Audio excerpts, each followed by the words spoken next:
Бүгін Қарағанды облысындағы Баршын ауылында Охотзоопром мекемесінің инспекторы болған Ерлан Нұрғалиевтің денесі жер қойнына тапсырылды. Марқұмды ақтық сапарға шығарып салуға жүздеген адам жиналды. Сондай-ақ инспекторларға шабуыл жасады деген 4 күдіктінің ұсталғаны мәлім болды. Мәселенің мән-жайын әріптесім Нұршапағат Несіпбаев баяндайды.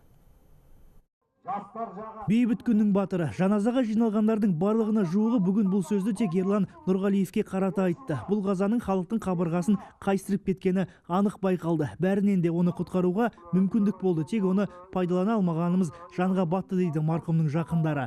Айта кетейік, басынан ауыр соққы алып қансыраған инспектор Астанаға жеткізіліп, тиісті медициналық көмек көрсетілгенше 10 сағаттан астам уақыт өтіпті. Пульс болған жоқ.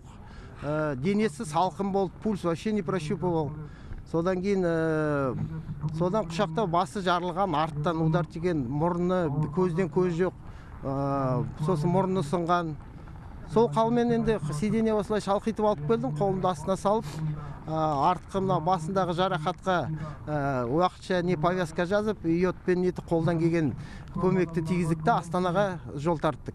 Қызметтегі серігі мен досын соңғы сапарға шығарып салу үшін Петр Ницик та келді. Оның айтуынша, ширек ғасыр аумақтық инспектор қызметін атқарған Ерлан Нұрғалиев ер мінезді азамат болыпты. Сондықтан браконьерлермен арадағы қақтығыста да есесін жібермеген көрінеді. Киікке қорған болғандар күш ала бастаған соң, киеден қорықпайтындар қаруға жүгінген. Жолдасын жер қойнауына тапсырып жатып, Петр Ницик қорқынышты түстей болған сол оқиғаны еріксіз есіне алды. Далада ізді көрдік. Сол бойынша жүріп келе жатып, көлікпен кетіп бара жатқандарды байқадық. Соңдарынан қуа жөнелдік. Мен көлік тізгінінде болдым. Ал Ерлан браконьерлерге тоқтаңдар деп белгі берді. Тоқтамаған соң 3 рет ескерту ретінде мылтық атты. Сосын тоқтады. Далада төбелестік. Мені ұрып, есімнен тандырып тастады. Ер есімі ел есінде. Баршын жұртшылығы Ерлан Нұрғалиевтің есімін ұлықтауды ұсынды. Айта кетейік, ауыл шаруашылығы министрлігі сайын даланың еркелерін көзінің қарашығындай сақтаған инспекторды ерлігі үшін мемлекеттік наградасына ұсынып отыр. Сондай-ақ жауапты министрлік қызметкерлері марқұмның отбасына бір күндік жалақыларын аудару туралы шешім қабылдады. Ресми ақпаратында біздің ішкі істер министрлігінің ақпараты бар. Бүгінгі таңға мына адамдар белгіленді, қамауға алынды. Енді міндетті түрде барлық осыған қатысты